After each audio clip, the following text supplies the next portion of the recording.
Kia ora, I'm Sarah Anderson, Programme Director at Climate Connect Aotearoa. In previous videos, you've heard from others around why it's important to think about climate change, what it means, and how you can identify the risks and opportunities for you, your business, whānau and community. The next stage is to develop a plan. How can you reduce the risks and make the most of any opportunities? When you think about your planning, you will likely need a mix of actions to address short-term disruptions to your business as well as longer-term planning. You'll likely have heard of business continuity planning. A business continuity plan pinpoints the most important parts of your business, identifies potential risks to them, and outlines steps to respond and recover as soon as possible. Developing a business continuity plan is a great place to start to address immediate threats and ensure you're able to respond and recover quickly as and when disruptions occur.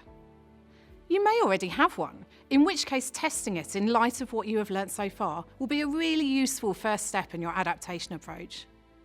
Often, a focus can be on getting back to business as usual, but how would you do things differently to build resilience for the next time?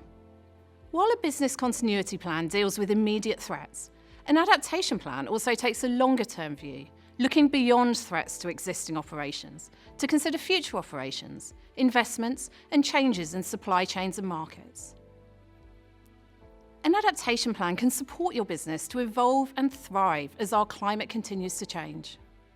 At a basic level, it provides logical, practical steps that answer the questions: what risks and opportunities have I identified? What can I do now to address them? What can I do in the future? How will I monitor progress and learn as I go? It's likely that as you identified your risks, you were all ready to jump into actions, as many people do. You may also have experience of dealing with events in the past. Would you do the same things again? What would you do differently? What did you need from others? In the guidance, we have provided a basic template for an adaptation plan that can support you in exploring, assessing and prioritising your adaptation options. We also provide a checklist with some initial actions and options to think about in your planning, building on what you've been learning about your risks. These include areas such as insurance and cash flows, supporting your staff and customers, understanding your asset and infrastructure dependencies, and developing future services and business models. Your business doesn't exist in isolation, and so something to also consider is your role in the wider community. When disruption occurs, social connections and networks really are the first line of defence. The actions you take will depend on your business.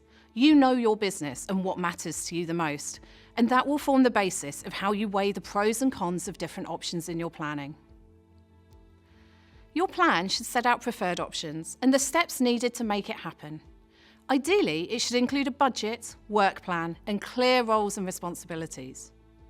As the platform grows, we'll be adding more and more case studies so you can learn from others and the actions they've taken to adapt and build resilience.